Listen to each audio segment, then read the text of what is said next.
live today from Manu Bay in Whaaingaroa at day 2 of Tainui Games. Kia ora te whānau, ko himi ngāhere tōku hengoa. Ngākari oe rau ko punga whakatihi te maunga. Whaaingaroa rau ko ohautere te awa. Ngā tōku tōru te marae. Waikata te iwi, tainui te waka. Nau mahara mai ki te Eke Ngaru o Whaaingaroa. Tūmeke. Kia ora tātou, ko Lance McQueen taku ingoa.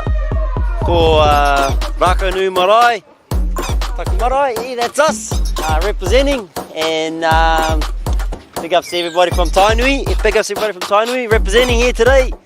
We've got some waves picking up pretty good.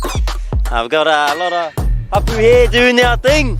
And having a good time. Tamariki out there still doing their thing on the rocks there, so that's choice too. Having a bit of a mudslide earlier. And yeah, Rākau Nui hard. That's us whānau. Let's go. Kia ora, ko Ki Whaaingaroa tōku ingoa. No aro ai ai. I'm representing Tūranga Wawa Marae. I'm going out for a surf. Get some points for the marae. Tūranga Wawa hard.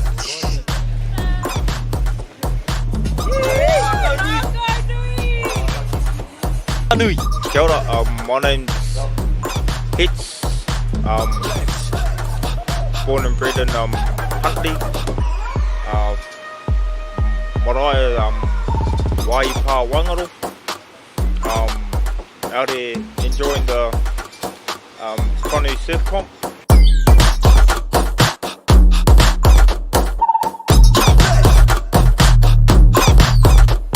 O, he pai ana ngā rangatahi hara mai ki konei. Kei aku whakaro te tino moimoia kia tupu ake ngā rangatahi te taha o te moana mā tauranga i Ramia. So I guess one of the most cool things for me about the games is that the amount of our young people that have entered and how they're enjoying the moana.